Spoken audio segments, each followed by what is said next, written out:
So, we're both in my same house in Dallas. Tim has been traveling away from London, and he was with me in Austin, and now he's here in Dallas staying at my house. And we thought it'd be good to do a live and talk about the craziness that's going on. So, Tim, from your perspective, being a non-national and visiting, what has this been like? You know, all what you're hearing globally and then what you're experiencing here in the US. Great question. Those mirrors behind you, by the way, Shawn, are great. It's quite funny. In all honesty, the only panic or anything I see has been online and with the media, who are actually earning money from every click. So the more noise they get and the more panic they create, the more clicks they get, the more money they earn. And while I'm not belittling what's going on at all, and I'm really not, I do think that when someone gets paid for creating more drama, we should really look at that. So in the real world, I think the only thing I've seen is when we went to a restaurant a couple of days ago that was empty, and the waitress saying that it had been, you know, very, very quiet, and yeah, very, very quiet, and she wasn't earning any money. She didn't know how she was going to pay the bills and stuff. And I think really in the real world, like this is just a big if, and I'm not belittling what's going on at all, because it's important. Every single life counts. Every single life counts. But if we were to remove the label coronavirus right now, and let's just say we relabeled it as flu, and added those numbers together, and the symptoms and the people that we know that have been ill from it, we wouldn't have noticed much difference. And yet it's put the world upside down. Put the world upside down is an understatement. We're looking at having cancellations, maybe borders locked, you know, all kinds of things happening. I mean, what are your thoughts? Like, you may not be able to leave. Well, I'm here on a holiday to go to a few conferences. And when this all started kicking off even more, I was like, well, I'm not going to panic. I'm not going to change anything, because generally when people panic, they make irrational decisions. I'm just going to continue as normal and see how it goes before making decisions. And it's interesting because I watched a news report yesterday about the airports, and they said, you know, foreign nationals, for instance, UK or whatever, don't rush to get home, because you're just inundating the airports and having to stand for 7 hours. Instead of reacting and having a knee-jerk reaction, you know, you just stop and take your time, then actually there'd be less people around, the airports would be less congested, there's less chance of reinfection. Like, you know, strategic opposed to reactive often helps, but being flexible is also key. So that's why I'm not reacting and why I'm here. Right, and this is a good time to take stock of your life, to unwind, to do meditation, to do gratitude journaling, to listen to music, to connect to family, all those kinds of things, right? And reduce stress. Yeah, totally. I mean, I think as we're saying within the Health Optimization Summit team, and because that's obviously my main thing, is preventative is the new cure. And I think the people that are panicking most, and a lot of people say, Tim, how can you be so calm? You know, you might get ill. Yes, I might. But if you're looking on the side here, the supplements, and this is the same with you, Shawn, that I take with the things I do to prevent health issues, because I've been very, very poorly over the last 10 years, and I've had to figure a lot of this stuff out. I only care about what works. I don't care about the shiny toys. Yeah, sure, they're fun, but I only care about what works for giving me health so I can enjoy my life. That's it. And there's no biases. I'm not supported by any brands. The conference that I run just brings in the best people from all of these areas. The summit doesn't make money, and I'm just trying to spread awareness to health. So people that are most worried are the people that are eating Krispy Kremes or crappy donuts or Doritos in 15 different flavors, or eating rubbish processed milk opposed to good quality products or foods, even clean whole foods that are organic. people that are taking vitamin C when they start feeling like they've got a cold coming on, or even going for vitamin C IVs, making sure that the vitamin D levels are optimal, or that they're getting out and getting grounded, and getting into nature and all these things. And people in my family and friends network are generally pretty relaxed about this. They understand the importance of it, and they are self-quarantining themselves, or should I say locking themselves away, just to not spread things. But at the same time, they're more relaxed than anyone else. And the people that are panicking are the ones that are paranoid that they're going to die from it or spread it to someone that's going to die. But if people are really optimizing their health, or biohacking, or really focusing their life on being their healthiest self, like the guys at PaleoFX, you know, they're the same. You know, they think they might have even been around people with it. Maybe, I don't know. But the thing is, because they're constantly working on optimizing their health and taking the right things and listening to the right advice from all the experts around the world, they're much more relaxed than the public are. Fit into that same category. Exactly. So what are the supplements that you're taking right now? Vitamin C, liposomal. That's my favorite of all. Vitamin D, well, obviously, because that's a really good antioxidant. It's very, very good for immune systems, and most people don't get enough of it. Generally, when I'm flying, I take 1,000 milligrams every 2 hours, sometimes every hour, depending on how many coughs and splutters there are. And that's general whenever I'm flying. Vitamin D, now, because of Dr. Dominic Nitschwitz, who's my friend, the biological dentist, who we were just on a call with before this, part of his healing protocol for when he does ceramic implants or any dental work is to make sure you have optimized vitamin D. Now, that is for bone healing, but also it's a hormone. Vitamin D actually isn't a vitamin, it's a hormone. And it makes so many other processes in the body work and the immune system operate correctly that it's so important for it. So I take vitamin D as well.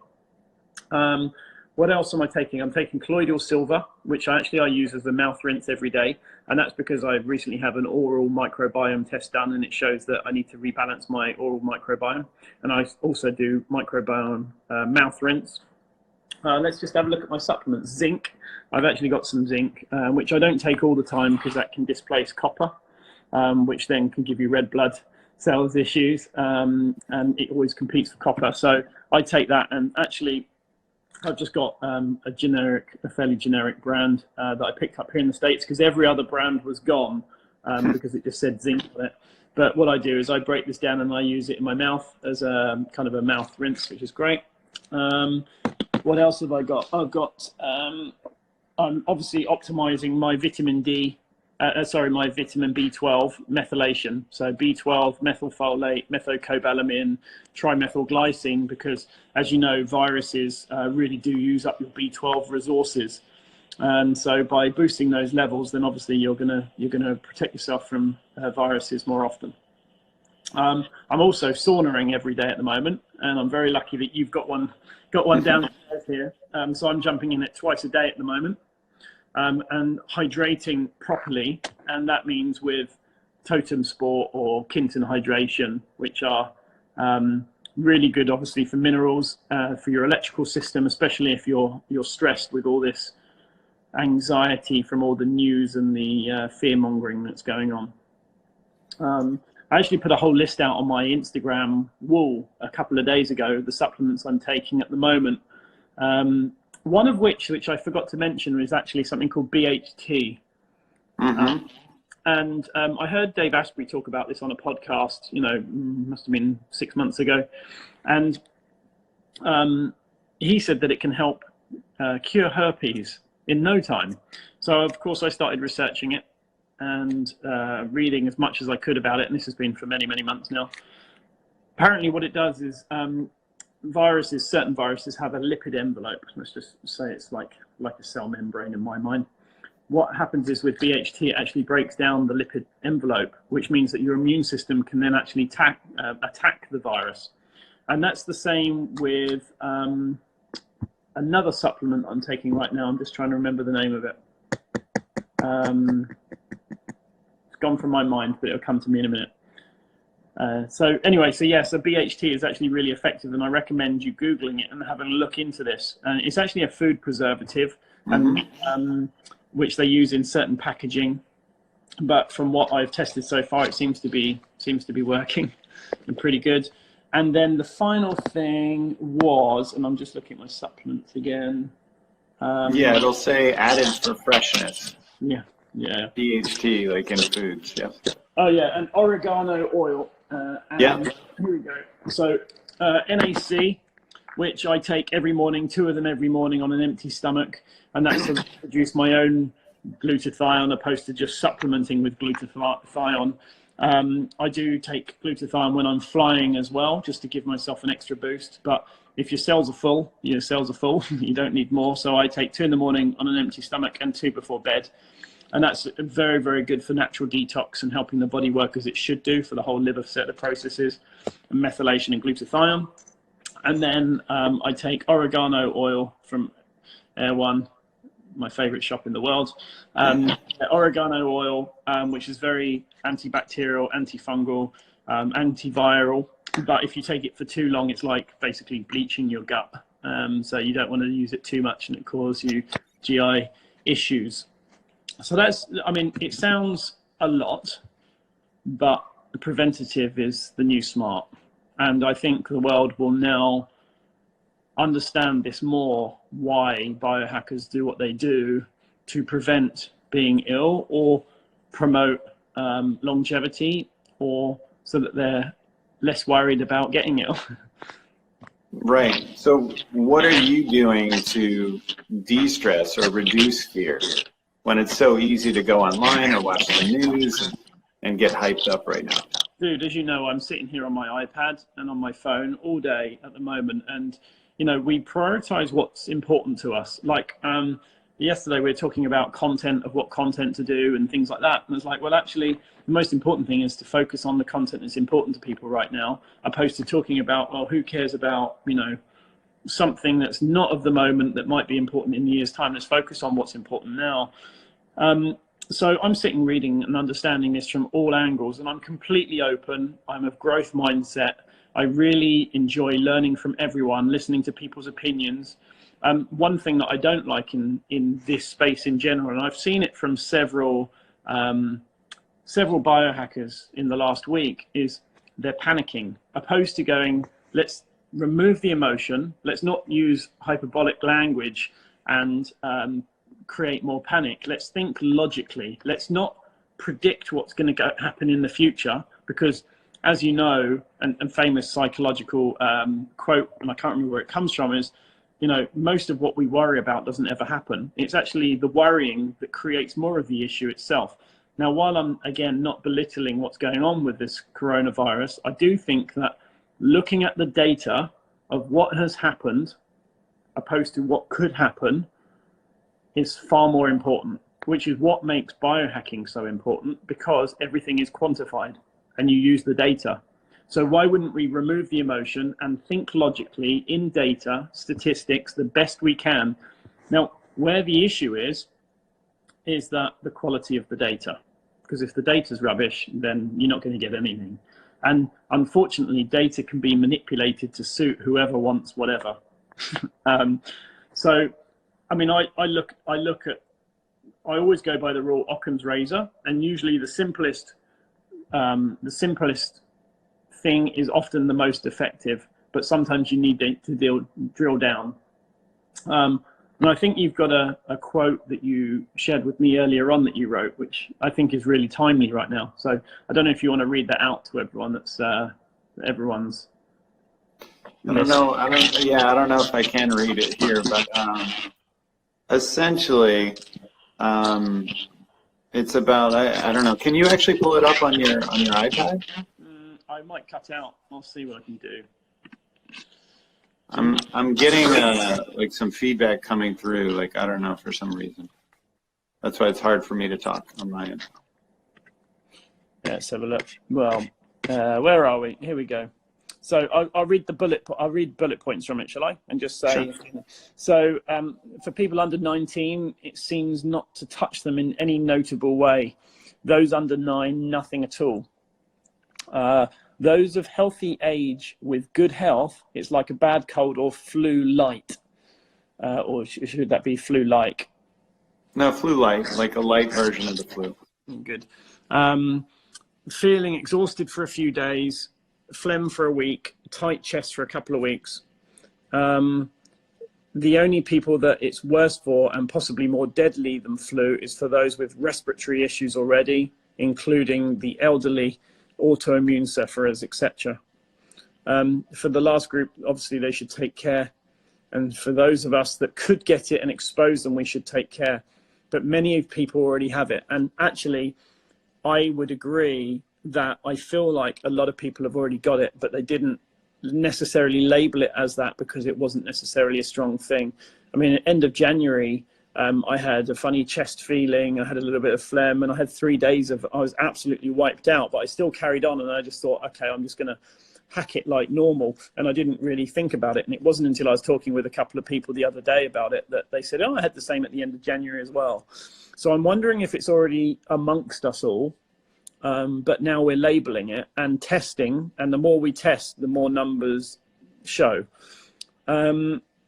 So most of us may already have it, around 70% of the country potentially, but again, that's just a guesstimation from what I'm reading here. But you know, we will get crowd immunity at some point. So this coronavirus is less severe in most ways to H1N1 influenza, except the way it sticks to the respiratory tract. And these aren't my words, by the way. These are collected thoughts from you and from your colleagues and things. So breathe deep, breathe moist air. We will be okay. And one thing that I strongly agree with is that panic and thinking emotionally instead of logically actually lowers immunity, because it's the stress response, and we're not in rest and digest or rest and repair. We're in fight or flight, ready to run away from something. So our immune system, our digestive system, all of these things aren't working as they should do because we're shitting ourselves about something we don't know about. Now, if we put that to one side and think for a second, imagine we didn't watch the news, imagine we didn't read Google, and imagine we didn't have anything digitally telling us what to think, and we only knew from what we had spoken to friends that had been ill, would we still feel the same?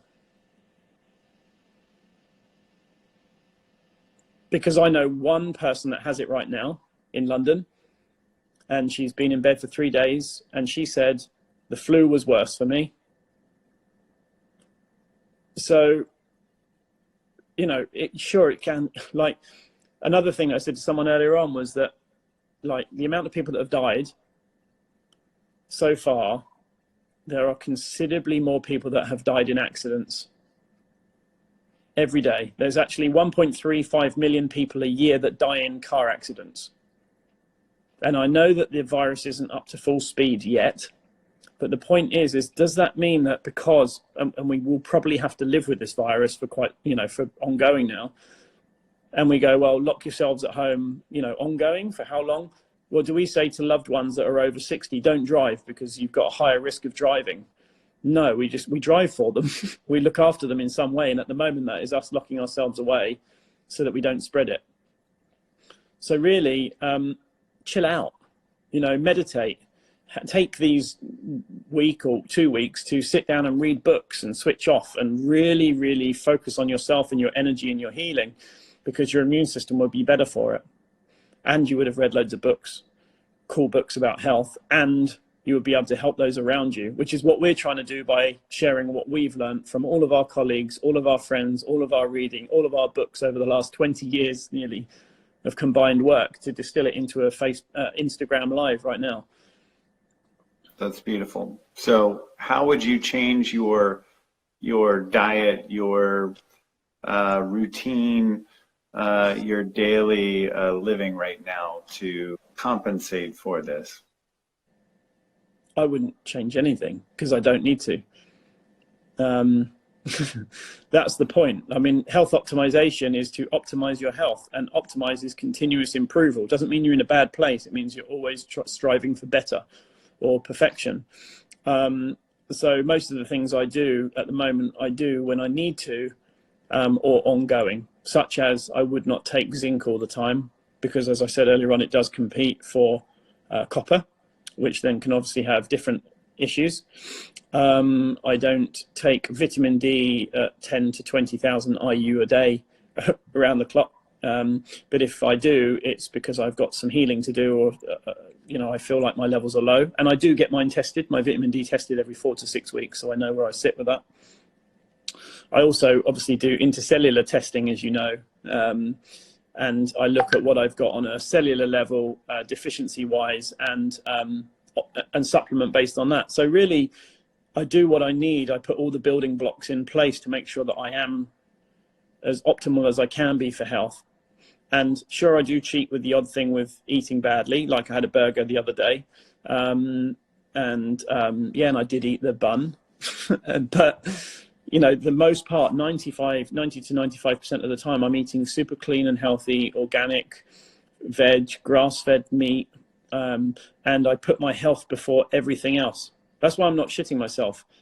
But if I do get ill, I understand that this is life. I understand that this is part of the journey. And I've dealt with pretty horrendous things over the last 10 years. So it's one of those things. And when you look at the statistics, this is something that Martin Tobias over at Upgrade Labs, Bulletproof Upgrade Labs, taught me. And I've discussed this and talked about this an awful lot. It's about thinking in bets. And that book that I keep on talking about, Thinking in Bets, really takes you away from the emotion in decisions to thinking statistically. So for instance, if you are playing poker, and this is what Martin told me once upon a time, and it stuck with me, is if you're playing poker and you've got a hand of cards that has 80% chance of winning, you play that hand. You keep on playing that hand, because 800 times out of 1,000 you will win. 20 times or 200 times you won't. And that's okay, because if you keep on playing the odds, you will win. You will come up on top.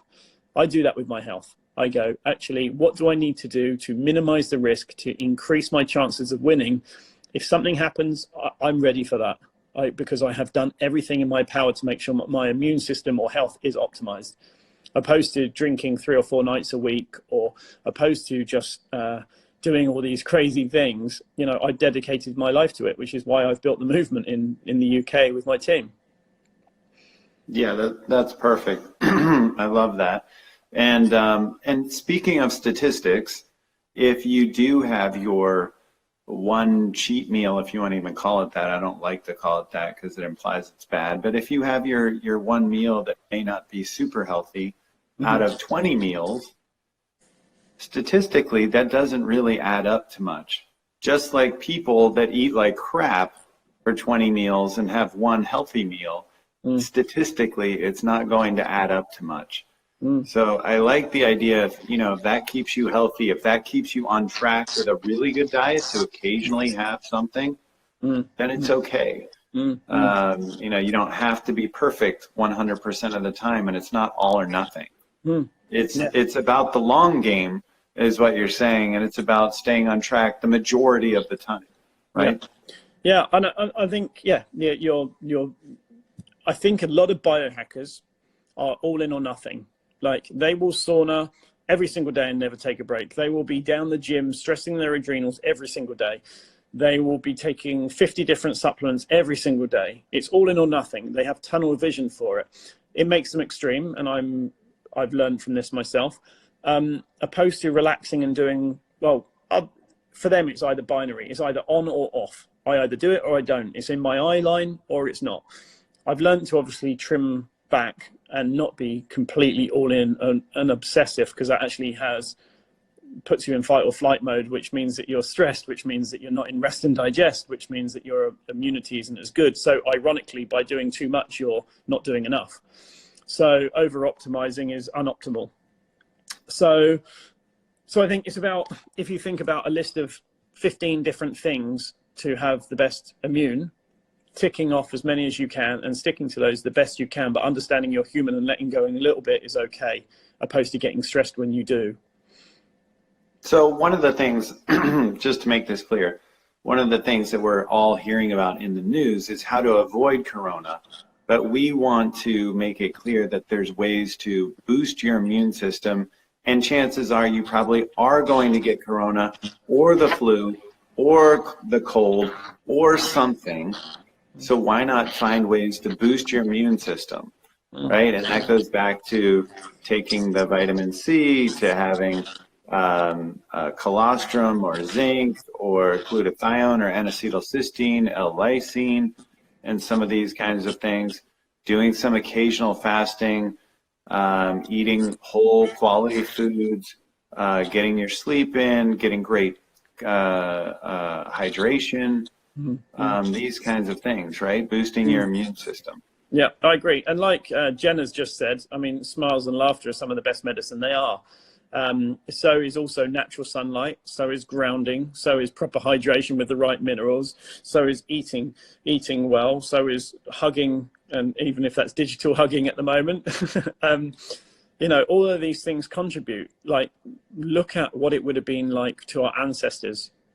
That's what we should be like. 100%.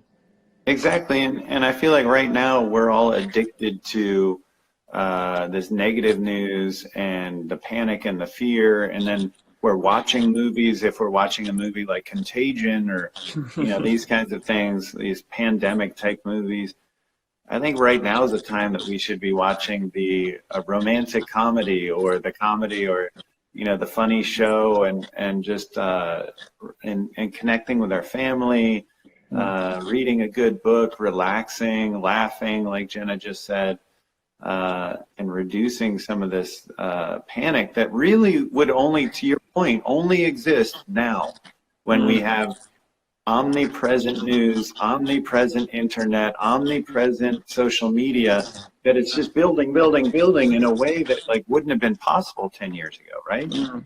Yeah, it is. Yeah. I mean, usually we'd have a newspaper that would update us once a day.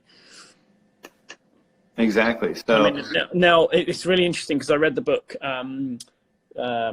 by Ryan Holiday, the Trust Me, I'm Lying, the art and something or other of media manipulator. Now, one thing I want to share, and I don't want to go into like controversial stuff or, you know, conspiracies, but one thing that his book did say, which was amazing, was that once upon a time, newspapers had to bring out a newspaper once a day. And they were tasked with having the absolute best content every day that hooked people in, otherwise people wouldn't buy their newspaper. Okay. Now they have 24 hours round the clock every single day of not having the best content, but having the one that's most clicked on to draw traffic because they sell ad space on their website. Now, if they don't get controversial topics, they don't get clicks. If they don't get clicks, they don't make money anymore. They used to make money from selling newspapers. So therefore, the more and more hype that they create, the more and more money they make. And the reporters don't necessarily know this, but this is how the newspaper world is now set. And I understand everyone needs to make a living. So it can be used for good or it can be used for bad. And they're going to keep on riding on this trend until something breaks the cycle. So I really think that this is what we were discussing about before, wasn't it, Shawn? That we want to be sharing out positivity, not like being oblivious or ignorant. It's about sharing, this is what we know, this is what you can do to support yourself, and thinking in the odds and the chances. You know, it's like when you buy a lottery ticket, you don't go, yes, I'm going to win, I'm going to win. You think, I'm probably not going to win, but I'm going to be in it to win it. Well, when it comes to this virus and dying from the virus, you're going, yes, I'm going to win, or should I say lose? I'm going to get it. Well, hang on a minute. You're flipping it to the negative, opposed to going, actually, I'm going to think in the same way, knowing I'm probably not going to, but I'm going to do everything I can to win. So if that's buying 5 or 10 tickets, you've got 5 or 10 times the chances. Well, if you have 5 or 6 different supplements to boost your immune system, you're going to be significantly better off. And yet the emotions catch us and we all start panicking and shouting about it more and sharing incorrect press, opposed to just going, what are the statistics saying? Let's sit back and chill and see where it goes. What do you think 1 year from now we'll be saying about this whole situation? When everything settles down and we've moved on and we look back, and of course we'll probably remember the coronavirus for decades and remember where we were and what was going on. What do you think 1 year from now we'll be saying?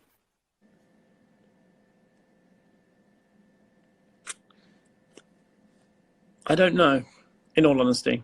I'd like to think that we look at the data and we learn from it. But there's so many biases out there. It's very difficult to say.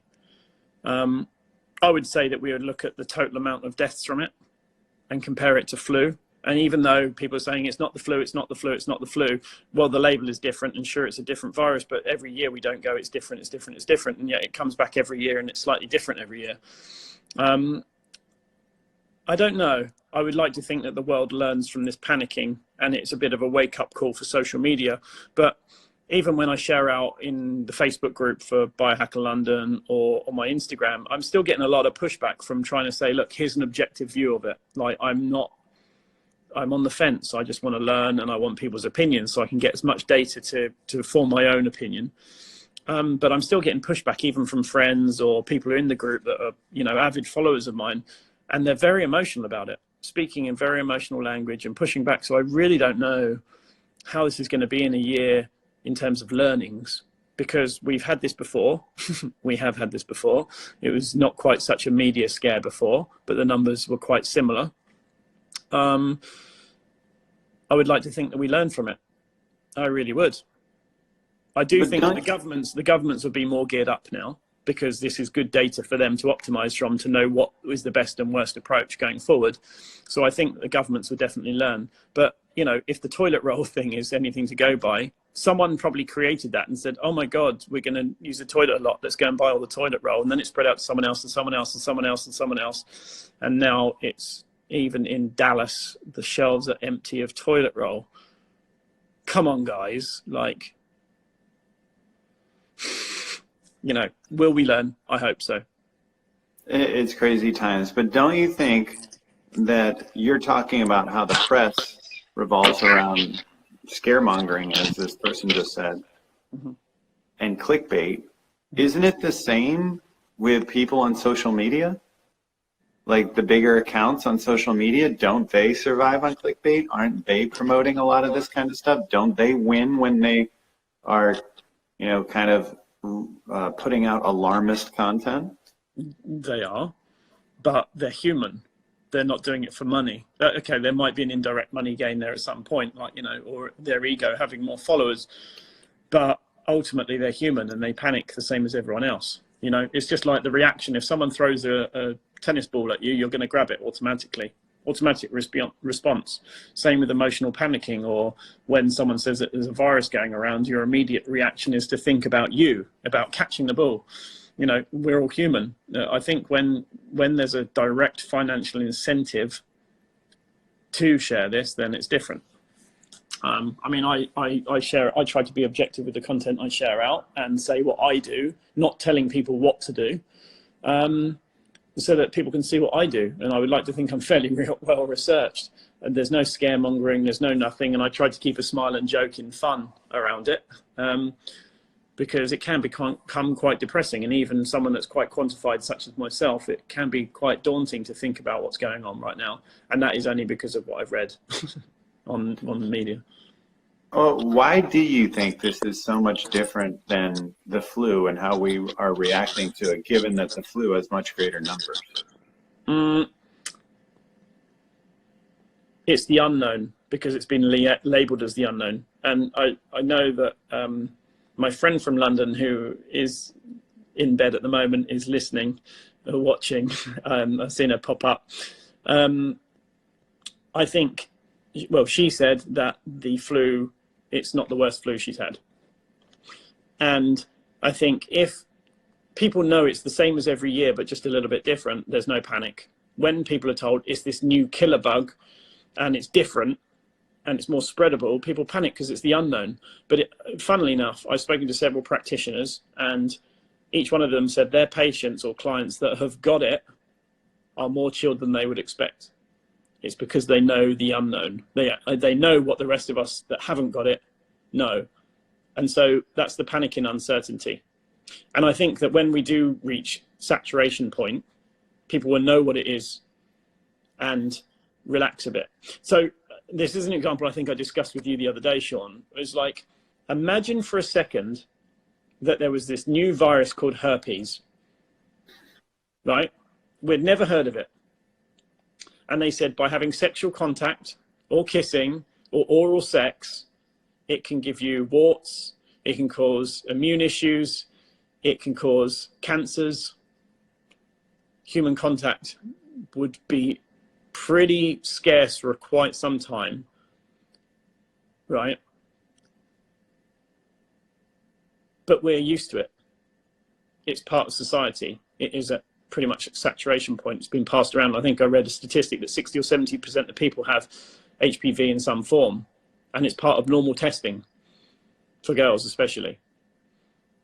That's far more scarier to me than a new version of the flu or whatever, if we heard about it and we didn't know, but we do know.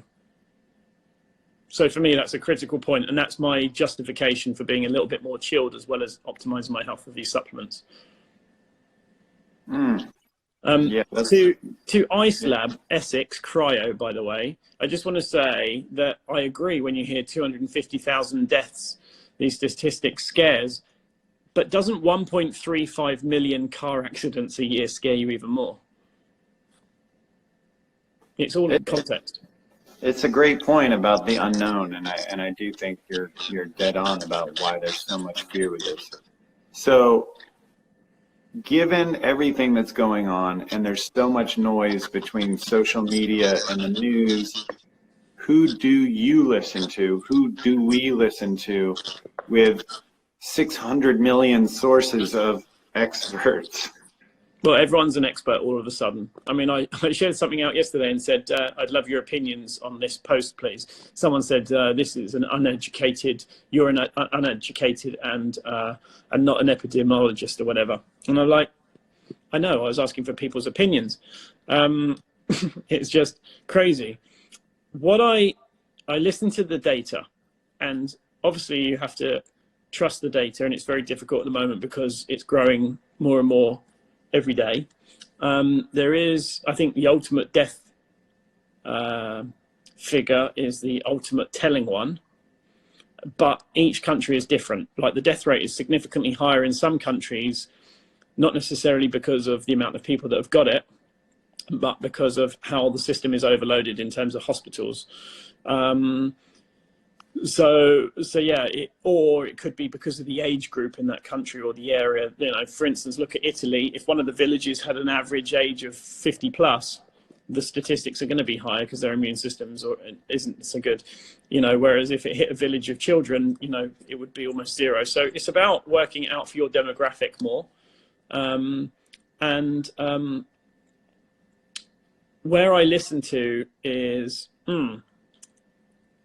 I'm reading everything I can within reason and forming my own assumptions by looking at the data like a biohacker would. You know, if I want to know my blood glucose response, I track it. I look at the data. I can't tell what it's going to do in the future. If I guess, I'm just going to drive myself mad. I track my sleep and I look at data which is in the past. And when I'm looking at this thing like the virus, I'm looking at what's happened in the past. You know, that's the best we can do. So form your own opinions from everything I say, you say, everyone else. Discuss it, because we're not going to know for sure until this thing has passed further. But where is there quality data that someone could look at? Like, what's a better source than some other source? I don't know of any proper sources at the moment. It's going so quickly. There's no one really truly centralized research place. I think there was death stats or something or other I looked at the other day, but I question whether or not that's got good data going into it. You know, I mean, I think even if you do look at one site and then compare it to 5 other sites with the data, you don't know if it's all come from one site in the first place. So, you know, it might be incorrect at the first source. And again, Ryan Holiday's book, Trust Me, I'm Lying, goes into that as well. It actually talks about how these things, you know, spread out. So yeah, it's very, very difficult right now. But I think the death stats per country, you know, is probably the most reliable thing. Would you trust something like CDC or WHO kind of stats, or I mean, Yeah. I mean, there's some of the most recognized ones, definitely, and I wouldn't think that they would cover anything up or anything like that. So I don't question that, but it's about what they display or what they show. There's a lot of people popping up with really fancy graphs and showing you scatter graphs and temperatures of the countries around the world to minimize risk and things like that. I don't think that that's done by the general bodies. But that's the type of data I like looking at, because then, for instance, you're in a hot country, and I would say usually Dallas would be hot out there, but it's cloudy. Getting into a hot country, making sure you're isolated, making sure you're doing all these things that we've discussed already would be good. But the data, I mean, it's coming together. From what I read earlier on, that China has obviously had its peak and it's quietening back down, but I don't know how much of a lockdown they're still on. And also bearing in mind, they are a lot more, compliant with their government on an individual basis than most other countries. So, when they're told to stay in, they stay in. Whereas I think in Italy, they didn't for quite some time. Speaking of staying in, what do you think about people that are literally scared to step outside?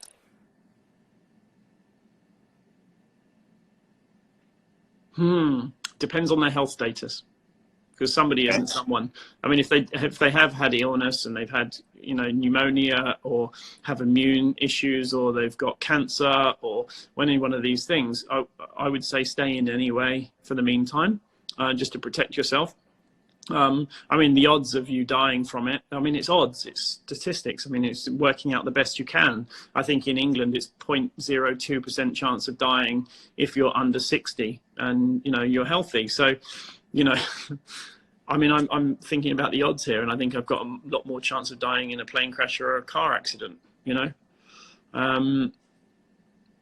I don't think you should be worried about going out if you're a general healthy person that eats well, that supplements, that looks after their health. And that, bearing in mind, in our circles, most of us do. Some of us can be quite obsessive about it. Well, I mean, not even just going out in terms of restaurants and Walmart and the movie theater and all that. I'm just talking about literally leaving your home and going to the mailbox, or just spending a moment out in the sunshine. Well, common sense should be more common. That's all I say. Stepping outside, getting some sun, getting your shoes off, getting in the grass. There is science behind grounding, and I talk about this a lot. For instance, when you get your shoes off and you stand in the grass or stand in the sea, you are connecting with Earth. And while that sounds woo-woo, you are getting free electrons from the Earth, which scavenges free radicals, which reduces inflammation in the body, which promotes healing, which means that you're stronger and you heal better. So staying inside on carpet or plastic flooring or whatever and not connecting with the earth is actually hampering your immune system. So going out and getting grounding is one thing. Going out and getting natural sunlight is even better than taking vitamin D, obviously. So why wouldn't you if you're near it? Sunlight, yeah, as you say, Jenna, sunlight is, grounding is, it's super important. And I'm grounded 80% of the day. I have grounding straps on my shoes, on my barefoot Vivo shoes. I have an earthing bed sheet and pillowcase. I have a wrist strap for when I'm traveling. And I try to be grounded 80% of the day. And sunlight is obviously very, very, very important, because if you put a plant under a plastic tarpaulin well, this is something from Dr. Jack Kruse's work, it won't live. Well, we are the same as humans, and yet it's not so immediate as a plant. It's not a binary thing. So get plenty of sunlight, get it on your skin, get a good tan, be careful about it, but make sure you're grounded at the same time. We are a human battery. We get positive photons from the sun, which helps charge us up. We get negative electrons or free electrons from the earth, which we are a bio-circuit board in between the two.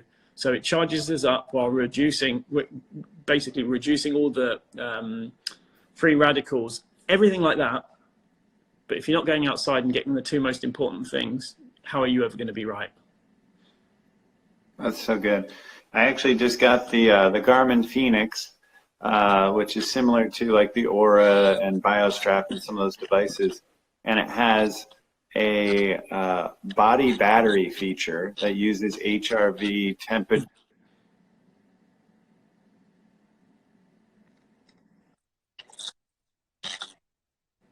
the body being a battery. Yeah. I mean, there's a book called The Body Electric, I think, by Jerry. His surname goes to my mind. But we are electrical creatures, which is why things like electrolytes help us have more energy and stops our adrenals from being so stressed. We are electrical creatures, regardless of what. Well, everyone knows this, or should I say, all the various doctors and practitioners know that we're electrical creatures, and yet we don't necessarily optimize it. And earthing is one of those things. Sunlight is the other one of those things. Having food with, we eat foods that are sun rich. So we're essentially collecting food that has collected sun. We can get it from the sun or we can get it from food, but we do need both for nutrients and whatnot. And I think, when you're in hot countries, you eat less. You don't need to eat as much because you're getting electricity or energy from the sun to charge your body up. Makes so much sense. Well, what's a closing thought that you can give people as far as something positive to end on regarding COVID-19 and the state of the world right now? Two things. One, get the right supplements in. And I've listed out what I take personally on my Instagram feed. I think it was yesterday or the day before. Two is if we keep on sharing and sharing and sharing the same emotional, stressful things, it's never going to continue, and it'll wind down and wind down and wind down and wind down. Or we can cut it and go, let's just share about where we're going in terms of positivity and what we're going to do to fix this, not going over and over and over and over and over and over. Otherwise, it's never going to change, and we're going to be stuck in this loop, stuck at home for a long time. And it's going to be very depressing. I mean, like, it's very hard to keep your mind out of all the downside of all of this. But the plus side is we're in one place. We've got all the resources, all the connectivity that we need. We've got some amazing content that we can read and study and be better from. We have some downtime. I mean, as Ryan Holiday in another book says, the obstacle is the way. It's basically, turn the disadvantage to your advantage. See what great you can get from it. And that's exactly where I'm focusing on. I love that. We'll end on that. Thanks so much, Tim, for being on, and love everyone. And we're here to help. This whole week I'll be doing immune health and COVID-19, but definitely looking at things from that positive angle you're talking about. Tim's got incredible content as well, so we're here to support you. And thanks everyone for tuning in. Take care, guys.